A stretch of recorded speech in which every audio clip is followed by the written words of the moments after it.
What about my ensemble? Your ensemble. You're heading to the beach today, aren't you? Happy New Year. Yes. And what part of the world do you live in?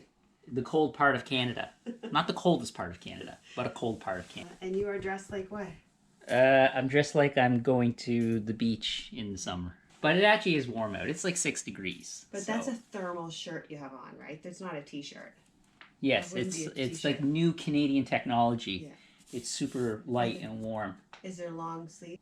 No. No, because it's just a regular shitty ass t-shirt. It's just a shitty t-shirt. Are you gonna wear boots or slippers or sneakers? I don't know. Flip flops are all year, like footwear. Yeah, if you live in Hong Kong. Planning on doing getting in the bathtub? Yeah, a nice warm Atlantic Ocean bathtub.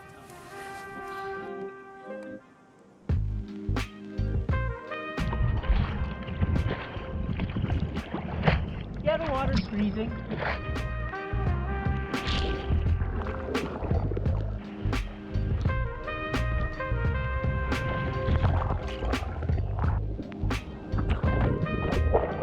Refreshing.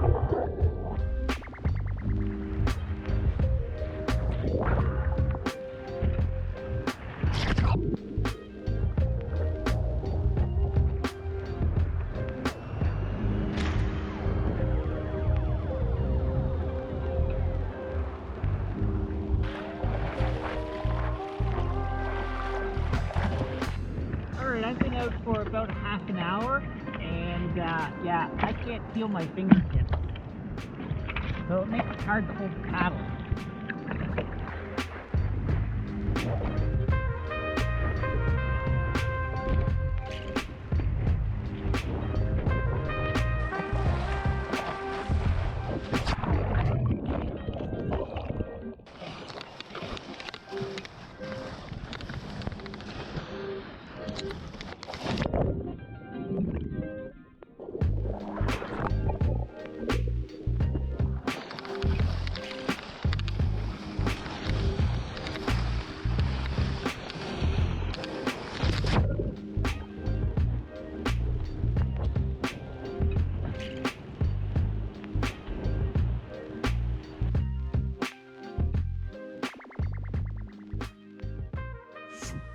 Hope you guys are well and Happy New Year.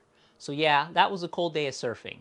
I think in total I was in the water for about an hour and 20 minutes or so, according to my Garmin watch, which, by the way, if you're looking for a surf watch, I can highly recommend the Garmin Instinct Solar Surf.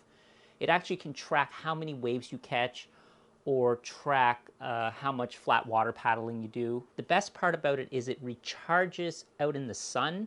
So the battery life on this thing is phenomenal. Like I've gone not days, but like weeks without having to charge this. And Garmin also gave me a badge for starting out the year doing something on the 1st. Anyways, the air temperature was about 5 degrees and the water temperature was like 4 or so. Yeah, so it was cold, but actually quite pleasant because the winds were down. I've been out in a lot colder, but yeah, it was cold. Although the GoPro's battery didn't like it. It died like really quickly.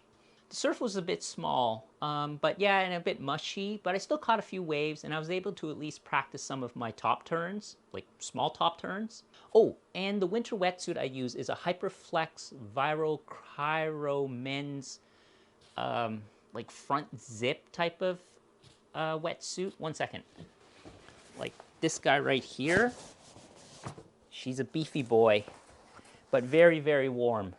It's thick and bulky and heavy, and yeah, it works really well. It kept me very warm. I actually got this wetsuit like a year ago, and I meant to do a review on it, but the time kind of got away on me.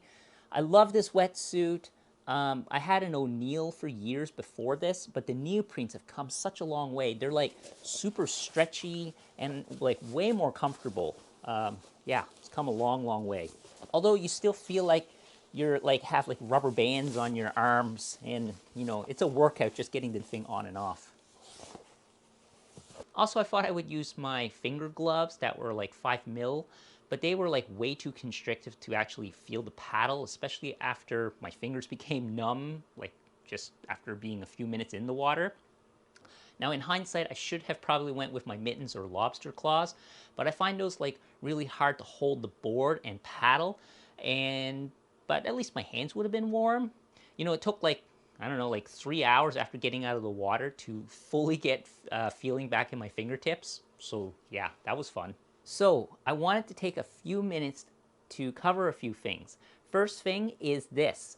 Thank you all of you for watching and subscribing. I got my 100K play button. I got this play button a few months ago, and I still need to actually find a place for it. And yeah, so that's awesome.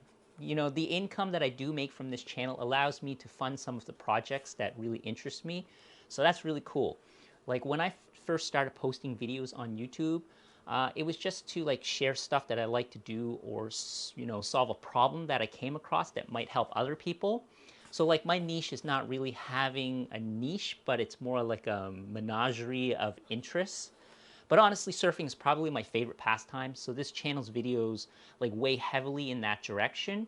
But I do post videos on all kinds of other things. So videos that I have in the hopper are, well, this poly board right here that I'm going to do like a really nice, hopefully, tint job on it. And I got some tool review videos coming up as well. Also, I have a portable pizza oven that I'm currently editing, which the build came out like freaking awesome, so I'm really stoked for that. After that, I still have like the hydrofoil board that I built last winter to like edit, but I've been kind of putting that one off because, well, full surfing is hard, especially when you don't have like the right wave conditions for it, and like the board itself kind of came out meh, you know. And a lesson learned is not to use 2-pound EPS for like thicker, larger boards. It just makes them way too heavy. You know, sometimes you put in a bunch of work and, well, it turns out to be like a hot mess. But regardless, I think I will edit the video and show you guys how I did a cloth inlay on it that went really well in my opinion, but I never really used that board. Oh well. Anyways, after this poly board build, I plan on making 11-foot long all-around sup, kind of like a starboard generation type of board. I would like it to be longer than 11 feet, but the shop here, well, it won't accommodate a board longer than that. Just physically, I can't do that. So even at 11 feet, I think I still should be able to like catch some bumps, maybe a little downwinding, stuff like that. And yeah, this last year, I've really gone hard into sup surfing. One thing I will mention is that my surfing has improved after starting to sup surf. The board is larger, so there's like more volume, and it's just takes a little bit more effort to maneuver it around. But when I jump back on like a smaller surfboard, like I can really maneuver that board around. So it's really improved my surfing significantly. But honestly though, I really love sup surfing because when it's flat out, I can still paddle and catch the smallest of waves. One other thing I want to cover is this here. I also have some merch now. Like I had no intention of making merch, but I started updating my surfboard logo, and I liked it enough that I like decided to see if I could get it printed on a T-shirt, just for myself. So hence my merch was born.